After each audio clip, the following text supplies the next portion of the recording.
Chicken leg piece fry. இதுக்கு masala add பண்ணும்போது video எடுக்கல. வாஷ் பண்ணிட்டு மசாலா ஐட்டம் சேர்த்துருக்கோம். மஞ்சத்தூள், 65 மசாலா, இஞ்சி பூண்டு பேஸ்ட்டு, முட்டை, தயிர், உப்பு, அப்புறம் எலுமிச்சை. ஃப்ரெண்ட்ஸ் மணி நேரம் ஊற வச்சு ஃப்ரிட்ஜில் வச்சு எடுத்துடலாம். ஃப்ரெண்ட்ஸ் பொரிக்கிறதுக்கு தேவையான அளவுக்கு எண்ணெய் ஊற்றிக்கலாம். சூடானதுக்கப்புறமா சிக்கனை போட்டு பொரிச்சிக்கலாம். எண்ணெய் சூடாகிடுச்சுங்க ஃப்ரெண்ட்ஸ். ஒரு லெக் பீஸ் எடுத்து பொரிச்சிக்கலாம். சிம்மில் வச்சு பொரிச்சிக்கலாம். பக்கம் வெந்ததும் இன்னொரு பக்கம் திருப்பி போட்டுக்கலாம்.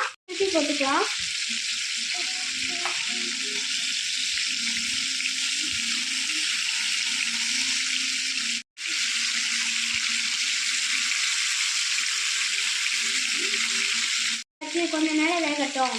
அவ்வளோதான் friends, chicken leg piece fry ready ஆகிடுச்சு. வாங்க சாப்பிட்லாம். இந்த வீடியோ உங்களுக்கு பிடிச்சிருந்தா லைக் பண்ணுங்கள், கமெண்ட் பண்ணுங்கள், ஷேர் பண்ணுங்கள்.